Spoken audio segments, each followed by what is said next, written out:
Tyler Merritt is here. So he's got a book called I Take My Coffee Black.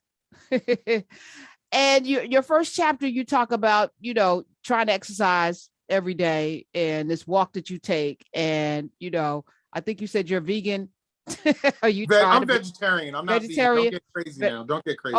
Okay. What's crazy about being a vegan? Was it the That's dairy? a lot of work. Being vegan's a lot of work, man. To like not eat anything with a mom, that's a lot of work. Hilarious. Okay. And it's true. Oh, you're absolutely right. Okay. Walk us through what, like, first of all, I Take My Coffee Black. The title's dope. Reflections on Tupac musical theater, faith and being Black in America. What spurred you writing this book, and what message do you want us to walk away with? Well, one, and I really do believe this, you just got to step onto any HBCU in America. There is no one way to be Black. There's just not. There is no one way to be Black. And sometimes even we can try to act like there's a singular way to be Black. And you know that there is not. So in this book, I talk about Tupac, I talk about Gwyneth Paltrow, I talk about Brad Pitt, I talk about NWA. I go everywhere because that's what I grew up on. That's who I was raised in Las Vegas in an environment where everybody looked different than me. And I always knew I was Black, but I didn't know my Blackness was a problem until I went out and visited in Alabama as a young kid and went to New York as a young kid and realized that my Blackness was an issue for some people. But I was raised in this little part of Las Vegas where everybody around me was different. And it didn't occur to me, because of the military too, it didn't occur to me that I wasn't supposed to have friends that looked different than me. I didn't realize it was weird that I listened to different styles of music. Of course, my mom and dad raised me on like gospel music, hip hop, all the old R&B and all of that. But I'm in 5th grade and this girl says, "Hey, I really like Bon Jovi." And she was cute. And I was like, "Yeah, me too, girl." And she was like, "What's your favorite song?" I was like, "Well, I'm really into a Bon Jovi." And she's like, it's Bon Jovi. It's not a Bon Jovi. I'm like, yeah, girl, I got you.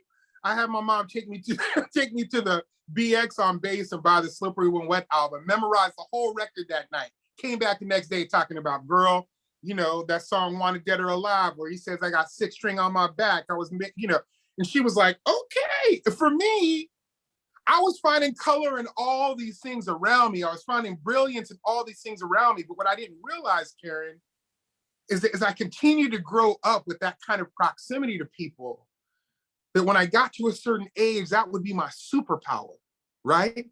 So now I could talk to anybody. Now, if you come to me from the right, from the far, far right, I go, I know folks like you, and I love people like you. So let's talk real.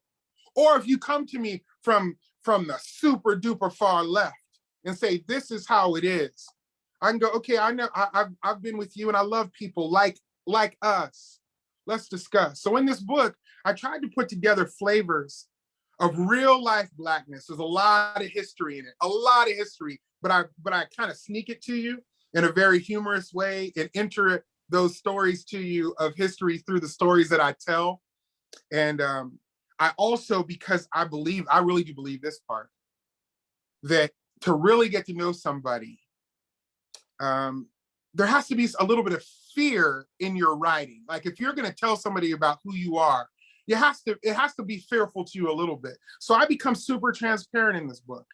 I talk about sex. I talk about God. I talk about my fears. But the hope is that by the end of the book, you felt like you've walked with a 6'2" Black man in a way that maybe you never have before.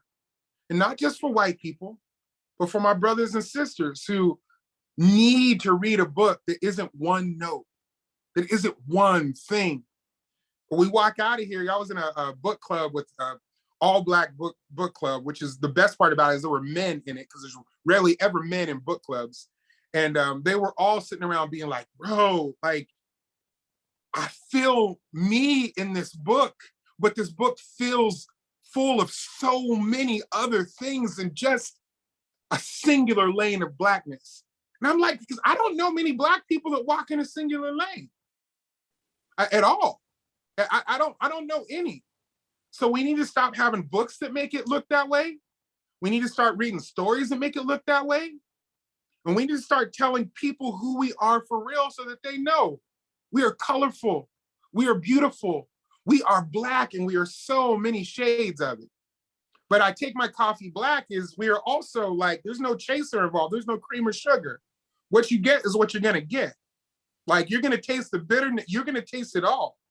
So that's what's all in this book. It's a lot. It's funny, it's serious, it's heartbreaking, but all in all, it's my little attempt to help change the world.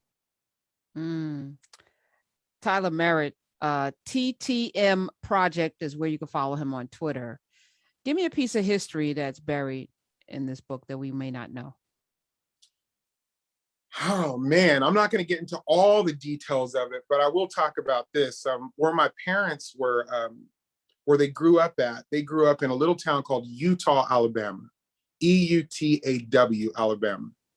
And so people from Alabama, they know it's not too far away from Tuscaloosa.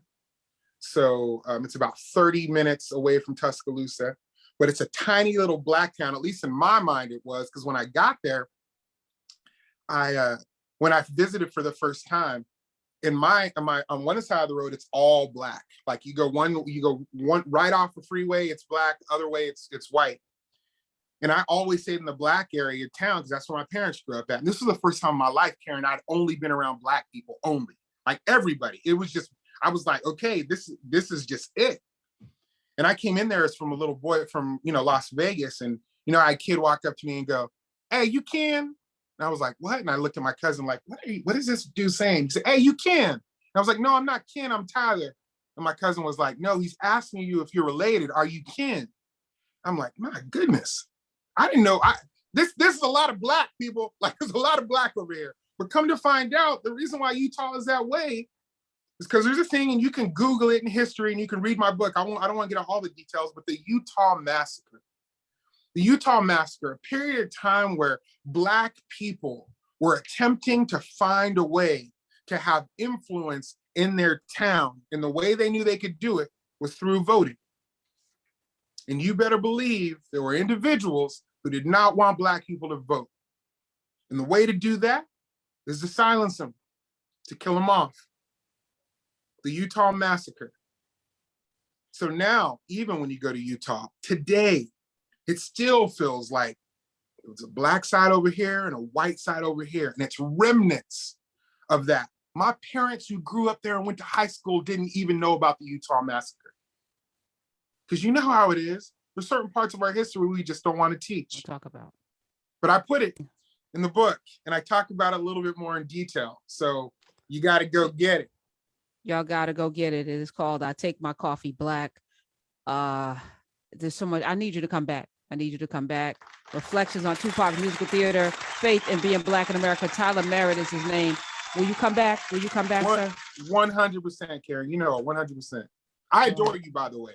I'm a huge fan, and I love what you do. I love what you say. And thanks for bringing Black to power, beautiful Black woman. Love you.